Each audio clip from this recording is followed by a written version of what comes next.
आचार्य वादिराज स्वामी एक ही भाव स्तोत्र जी के 5वें काव्य में लिखते हुए कहते हैं,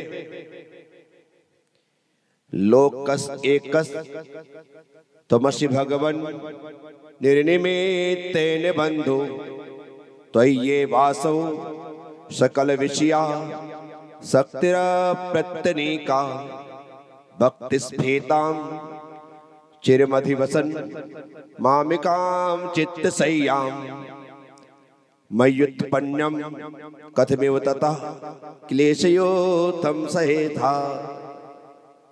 आचार्य कहते हैं, हे भगवान, जब आप संसार के प्राणियों के स्वार्थ रहित बिना किसी प्रयोजन के अद्वितीय बंधु हित करने वाले हो और यह सब पदार्थों को विषय करने वाली शक्ति भी आप में ही बाधा रहित है, तब भक्ति के द्वारा विस्तृत हमा मेरी मन रूपी पवित्र सैया पर निवास करने वाले आप मुझ में उत्पन्न हुए दुख समूह को कथम भी कैसे सहे था सहन करोगे, अर्थात नहीं करोगे।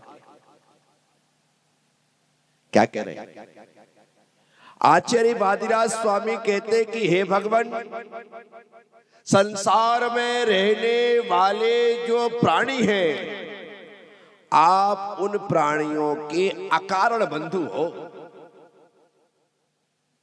लोग तो स्वार्थ के कारण किसी का भला करते हैं, किसी का हित करते हैं, लेकिन आप तो बिना स्वार्थ के हित करने वाले हैं, बिना कारण के हित करने वाले हैं, बिना वजह के हित करने वाले हैं। आपको किसी से कुछ नहीं चाहिए, फिर भी आप सबको सब कुछ देने को तैयार रहते हैं।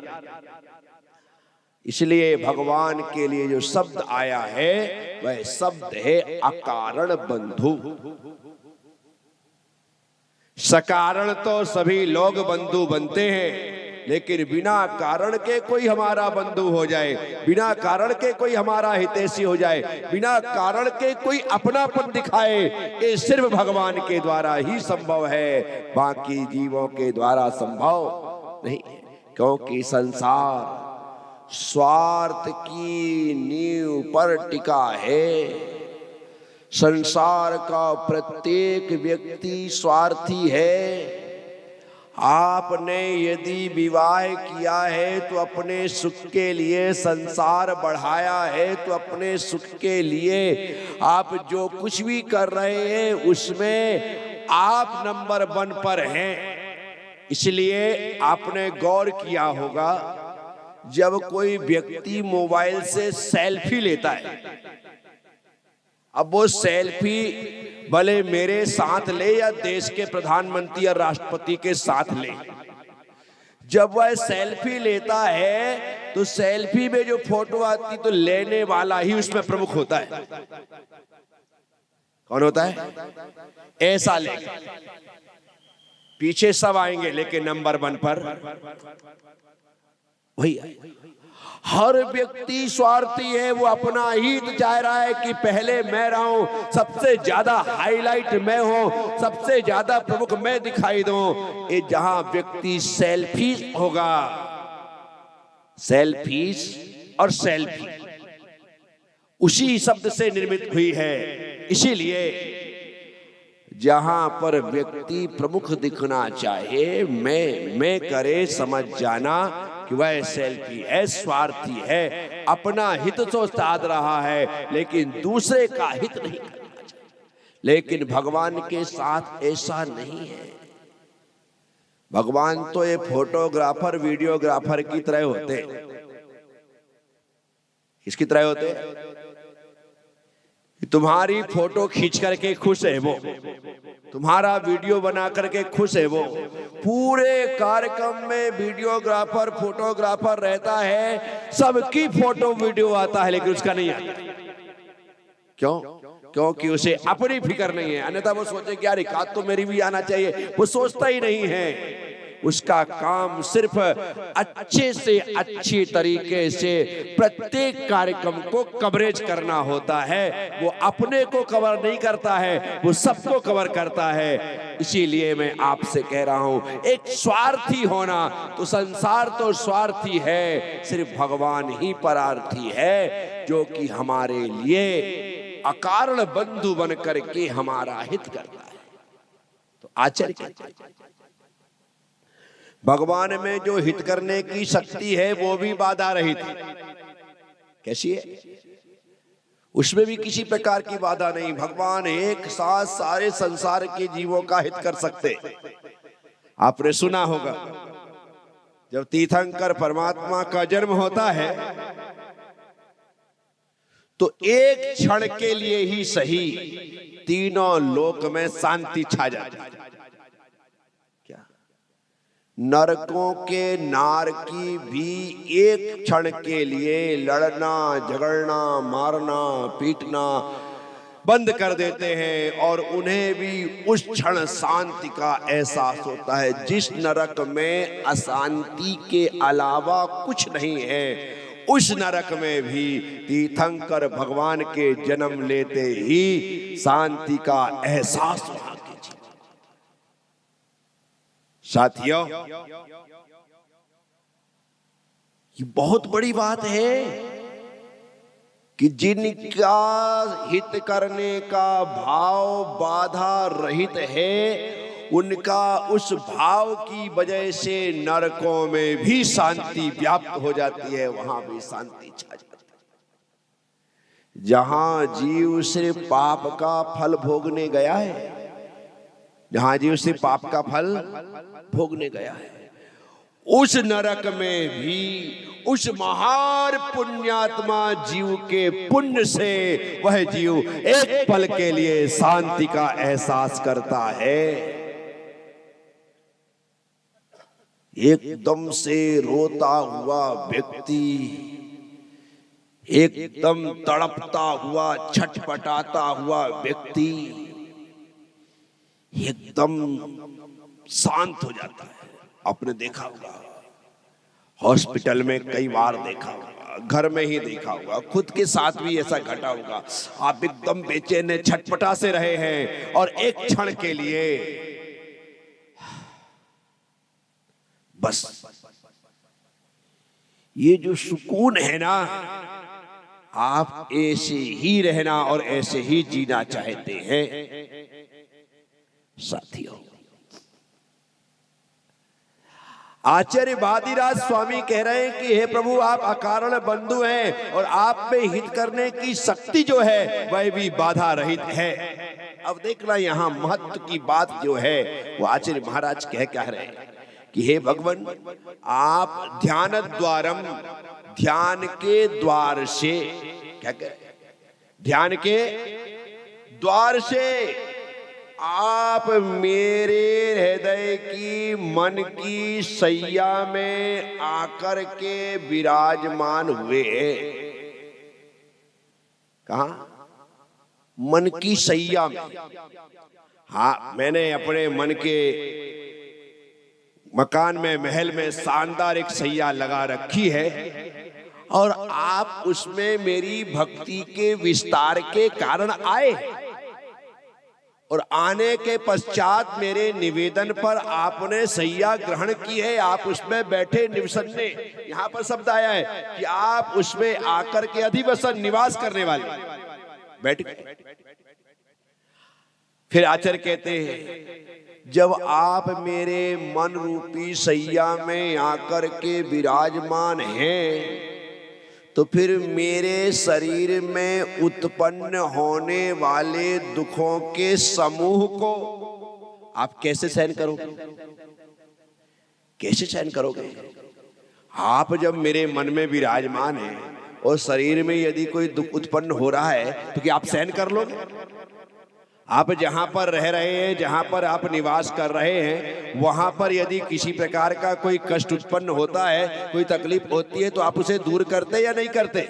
उदाहरण के तौर पर आप किसी धर्मशाला में मेहमान हुए और आपके कमरे में ही कोई ऐसी घटना घट गई है, आग लग गई है या कोई जीव जंतु, विषैला जीव जंतु आ गया है, तो आप क्या करेंगे? उसे बाहर निकालने की कोशिश करेंगे, आग को बुझाने की कोशिश करेंगे, नहीं करेंगे? नहीं, धर्मशाला मेरी थोड़ी है, मैं इसका मालिक थोड़ी हूँ, इसको करना करे नहीं। हम जहां पर रहते हैं उस क्षेत्र की रक्षा करना हमारा दायित्व होता है, बस। भक्त भी भगवान से कह रहा है, जब आप मेरे भक्ति के विस्तार की वजह से मन रूपी सैया में आकर के निवास कर रहे हैं, तो फिर मेरे शरीर में उत्पन्न होने वाली बाधाओं को, व्याधियों को आप कैसे सहन कर सकते हैं? अर्थात आप सहन नहीं करेंगे, और जब आप सहन नहीं करेंगे तो आप मेरी समस्त बाधाओं को दूर करेंगे। ये भाव है आचार्य वादिराज स्वामी का, क्योंकि वे कुष्ठ रोग से पीड़ित थे। किससे पीड़ित थे? कुष्ठ रोग से पीड़ित थे। और यदि उनकी बाधा मिट गई है तो आचार्य महाराज कह रहे हैं, आप मेरे भीतर आ गए हैं तो बाहर की बाधाओं का मिटना तो स्वाभाविक है, वो हो ही नहीं सकती है। जिस तरह से नगर में यदि प्रधानमंत्री का आना हो या राष्ट्रपति का आना हो, और जिस रास्ते से वे गुजरने वाले हैं, वह रास्ता रातों रात तैयार कर दिया जाता है, चकाचक कर दिया जाता है, आसपास की दीवारों को तक पोत दिया जाता है। ऐसा नीट क्लीन करके यहां से राष्ट्रपति निकलने वाले हैं, रुकने वाले नहीं हैं। क्या करने वाले हैं? सिर्फ निकलने वाले। राष्ट्रपति यहां से निकलेंगे, दीवारों को पोत दिया गया है, बिल्कुल साफ सफाई कर दी गई है, नालों को ढक दिया गया है, इतना सुंदर कर दिया गया कि पूछो मत, क्योंकि यहां से राष्ट्रपति निकलने वाले हैं।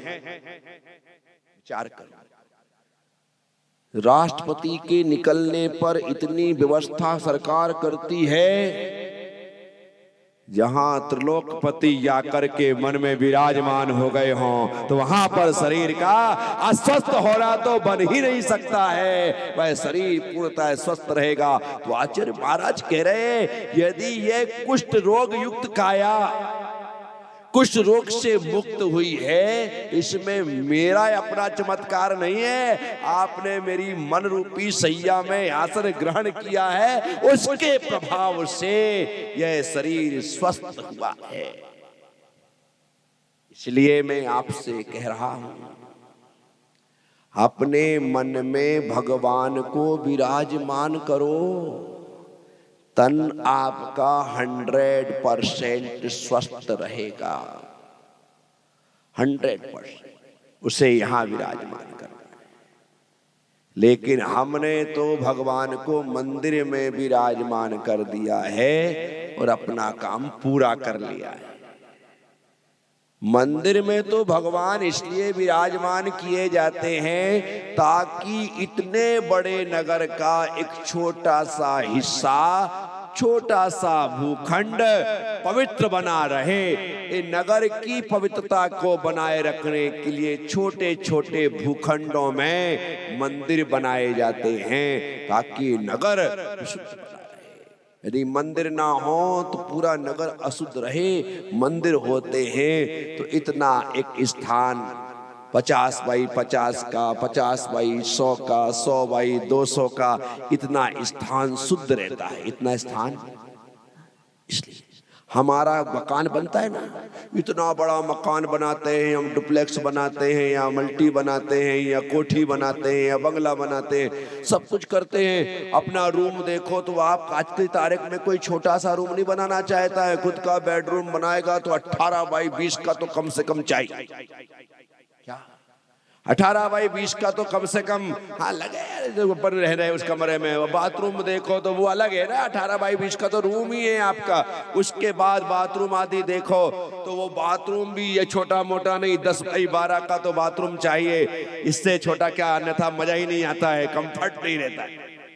ठीक भाई, 10 बाई 12 का बाथरूम, इतना बड़ा तुमने बाथरूम बनाया, इतना बड़ा तुमने रूम बनाया, सारे बच्चों के रूम बड़े बनाए, माँ बाप के रूम बड़े बनाए, आपने किचन शानदार बनाया है, आपने डाइनिंग अच्छी बनाई, आपने सारे स्थान अच्छे बना लिए, हॉल भी बहुत अच्छा बनाया, सब बड़े बड़े हैं। लेकिन जब भगवान के मंदिर की बात आती है तो जल्दी बोलो। एक छोटा सा मंदिर ला करके यहां पर ईशान कोण में लगा देंगे, क्या कहते हैं? तुम्हारा बेडरूम 18 बाई 20 का रूम, बाथरूम अलग, सब बड़े बड़े हैं। भगवान का मंदिर की बात आती है तो हाँ, ये 4 बाई 4 का तो बहुत हो गया, 4 बाई 4 का तो इसने विराट परमात्मा के लिए 4 बाई 4 का बहुत हो गया, 4 बाई 5 का बहुत हो गया। हाँ, यहाँ पर बालकनी में कर दो, बाहर अच्छा रहेगा, शुद्धता बनी रहेगी, बालकनी बाहर के बाहर, हाँ, बाहर बिठा ले बेचारे भगवान को। आप देखो, आपकी प्लानिंग में देखता हूँ नक्शे लोगों के, हाँ ये बालकनी में बाहर बढ़िया है, यहाँ पर कबूतरों के साथ रहेंगे।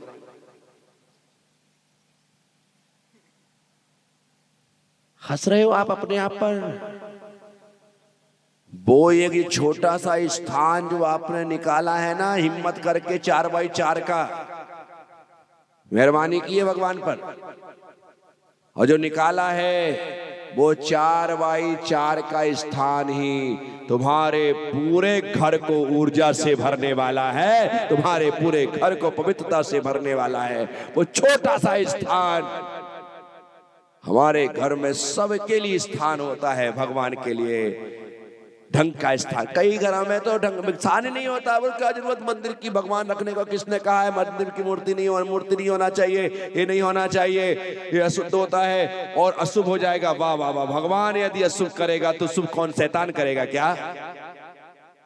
पहले के समय में घर घर में मंदिर होते थे, और घर घर में मंदिर होने से हर घर में संस्कार होते थे, पूजा पाठ होती थी, भक्तियां होती थी, सब कुछ चलता रहता था, इसलिए वो प्रक्रिया होती थी। अब तो हमने घर में एक चित्र भी व्यवस्थित लगाने का भाव छोड़ दिया है कि नहीं, कहीं इससे भी अशुभ ना हो जाए। याद रखिएगा, जो अशुभ होने वाला होता है, भगवान का एक छोटा सा चित्र भी उस अशुभ को शुभ में परिवर्तित कर देता है। इसलिए घर में भगवान का स्थान बहुत जरूरी होता है। घर में भगवान का स्थान, मन में भगवान हो और मकान में भगवान हो, जिगर में भगवान हो और नगर में भगवान हो। भगवान हर जगह होना चाहिए। यदि ये शरीर का नगर है तो इसमें छोटा सा जिगर है जिसमें भगवान हो। मैं आप सबसे कहता हूं, आचार्य वादिराज स्वामी कह रहे हैं कि जब आप मेरे चित्त की सैया में आकर के निवास कर रहे हैं तो मेरे शरीर का स्वस्थ होना तो यह कंपलसरी है, वह अस्वस्थ रह ही नहीं सकता, क्योंकि आप आ गए। आपके आने के पहले ही शरीर की पूरी मरम्मत हो जाएगी।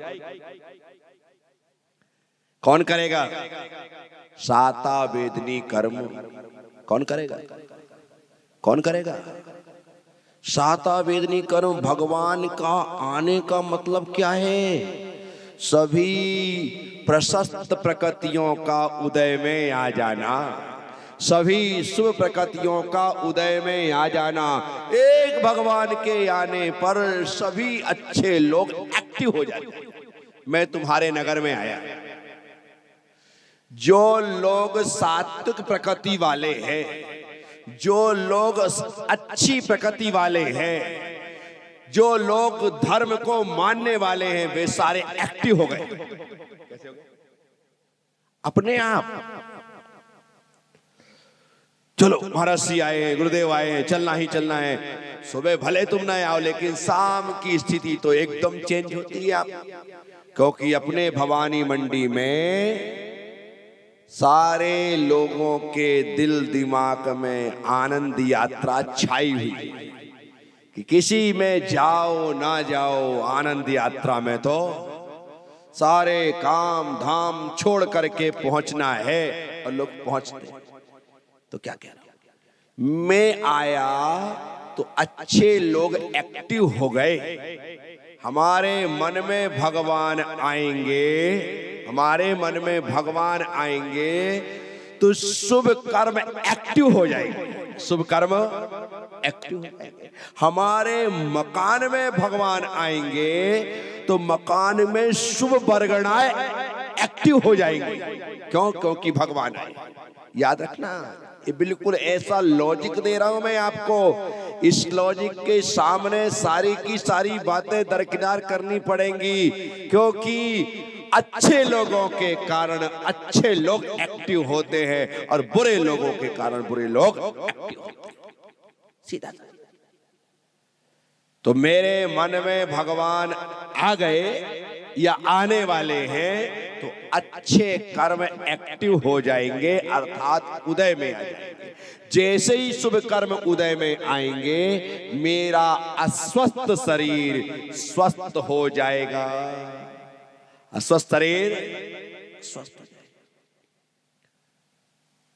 जो हम पढ़ते हैं ना शास्त्र चालीसा में, अंधा देखे गूंगा गावे, लंगड़ा पर्वत पर चढ़ जावे, बहरा सुन सुन कर खुश होवे, जिस पर कृपा। यदि भगवान मन में आ गया और उसकी कृपा बरस गई तो हकीकत में अंधा देखने लगता है, बहरा सुनने लगता है, गूंगा गाने लगता है, लंगड़ा दौड़ने लगता है, लूला करने लगता है। ये सब स्थितियां निमित्त हो जाती है भगवान की कृपा होने पर। भगवान की कृपा ये सिर्फ कहने की बातें नहीं है। वर्तमान में चारित चक्रवर्ती आचार्य श्री शांति सागर जी महाराज की परंपरा के पंचम पट्टाचार्य आचार्य श्री वर्धमान सागर जी महाराज अभी भी दरियाबद में विराजमान हैं। आप उनसे जाकर के मिलना, उनसे जाकर के पूछना कि महाराज श्री हमने सुना था कि एक समय आपकी आंखें चली गई थी, अर्थात आंखों की रोशनी समाप्त हो गई थी और अब आपको अच्छी तरीके से स्पर्श दिखाई देता है। तब आचार्य वर्धमान सागर जी महाराज कहेंगे भैया तुमने सही सुना है। बोले महाराज आपकी आंखों की रोशनी कैसे आई? तब आचार्य वर्धमान सागर जी महाराज कहेंगे मैंने भगवान शांतिनाथ की भक्ति की, उस भक्ति के प्रभाव से मेरी आंखों की जो रोशनी जाग चली गई थी, 3 दिन में वह रोशनी यथावत वापिस लौट करके आ गई। अंधा देखे, अंधा देखे गूंगा गावे आचार्य भरत सागर जी महाराज, मर्यादा शिष्योत्तम विमल सागर जी महाराज के प्रमुख श्रेष्ठ शिष्य, जिन्होंने अपने गुरु की छत्र जीवन में कभी नहीं छोड़ा, ऐसे भरत सागर जी महाराज, उनकी आवाज चली गई थी। तकरीबन 3.5 साल तक आचार्य भरत सागर जी महाराज बोल नहीं पाए। लेकिन अनिंदा पार्श्वनाथ में चातुर्मास चल रहा था। धनतेरस के दिन भगवान महावीर स्वामी की भक्ति कर रहे थे और भक्ति करते करते एकदम उनके कंठ से आवाज प्रकट हो गई, गूंगा गावे, गूंगा।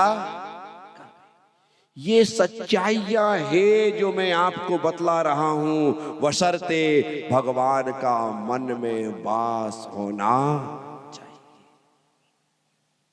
साथियों, आचार्य महाराज यहां पर कह रहे हैं कि हे प्रभु यदि आप मेरे चित्त की सैया में आकर के बैठ गए हैं तो अब मेरे शरीर में उत्पन्न होने वाले रोग, जो रोग उत्पन्न हुए उनके कष्टों को आप कैसे सहन कर सकेंगे? अर्थात नहीं कर सकेंगे।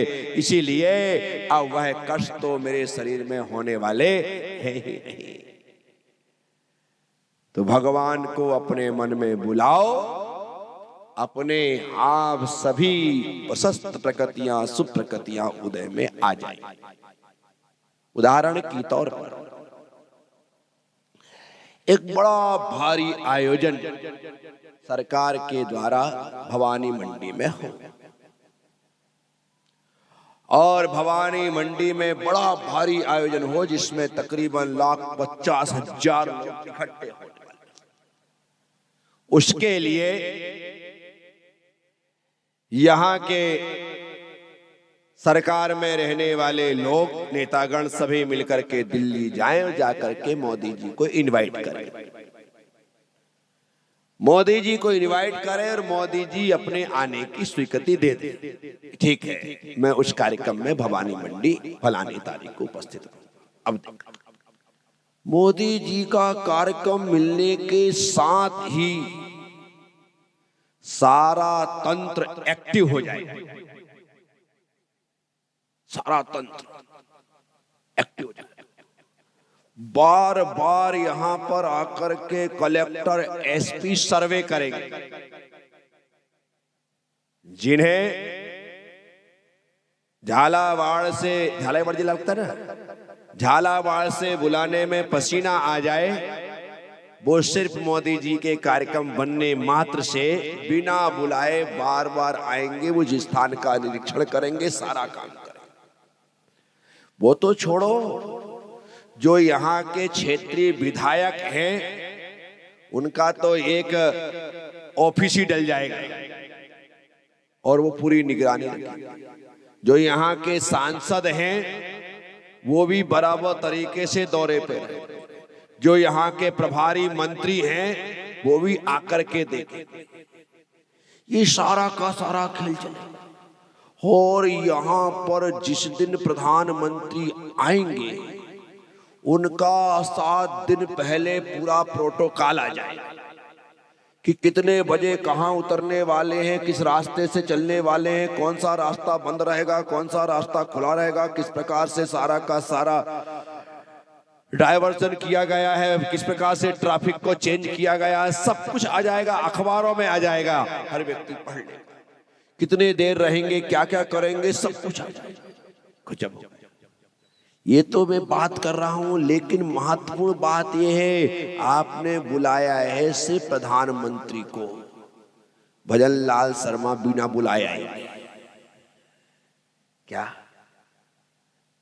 बिना राज्यपाल जी बिना बुलाया है, उनके साथ 1-2 केंद्रीय कैबिनेट मंत्री बिना बुलाया है।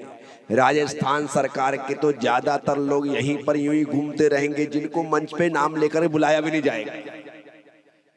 ढंग से हो सकता है उनको बैठने का स्थान भी ना प्राप्त हो, वहां सामने बैठ गए तो बैठ गए। ये सारे के सारे लोग बिना बुलाए आ गए। कैसे आ गए, कैसे आ गए? क्योंकि मैंने अपनी आंखों से 2018 में जब गोमटेश्वर में था, वहां पर मोदी जी आए थे। मोदी जी जब आए वहां पर उनके पीछे पीछे वहां के मुख्यमंत्री घूम रहे, कुमारस्वामी, उसके साथ ही वहां के राज्यपाल जो थे वो उनके पीछे घूम रहे हैं। पीयूष गोयल जो मंत्री थे वो भी उनके पास में बैठे, बड़े बड़े लोग बैठे हुए, लेकिन किसी से किसी को कोई मतलब नहीं, सिर्फ और सिर्फ मोदी मोदी मोदी। एक व्यक्ति विशेष बुलाया गया, सब अपने आप। भगवान यदि हमारे हृदय में आएंगे, जो मैं उदाहरण से समझा रहा हूं उसे अच्छे समझना, भगवान यदि हमारे हृदय में आएंगे तो मैं आपको गारंटी देता हूं कि आपके समस्त जितनी भी पूरी 68 की 68 जो पुण्य प्रकृतियां हैं वे उदय में आ जाने वाली हैं, आपका यश बढ़ जाने वाला है। इसलिए मन में भी भगवान होना चाहिए, मकान में भी भगवान होना चाहिए और नगर के मंदिर में भी भगवान। उनके होने से सारी प्रशस्त प्रकृतियां उदय में रहती हैं और शरीर भी निरोग रहता है, शरीर भी। साथियों, आप सबसे मैं इतना ही, तो ये मन की बात है। इसलिए आज के प्रवचन में एक ही बात याद रखना है, मंदिर में तो हमने भगवान विराजमान किया है, लेकिन घर में भी भगवान होना चाहिए, हमारे जिगर में, हमारे मन में भी भगवान। जहाँ पर भगवान होंगे वहाँ का वातावरण एकदम प्रशस्त रहेगा, शरीर स्वस्थ और तंदुरुस्त रहेगा। ये तभी संभव है जब उस परमात्मा के प्रति आपके मन में अकाट श्रद्धा हो। तो आप सब लोगों ने सुना है, अनुग्रहित हूँ, उम्मीद और विश्वास रखूंगा आप नगर में ही नहीं अपने जिगर में भी मंदिर बनाएंगे और प्रशस्त प्रकृतियों को उदय में लाएंगे। ओम नमः। सबसे क्षमा, सबको क्षमा। जय गुरुदेव, जय महावीर।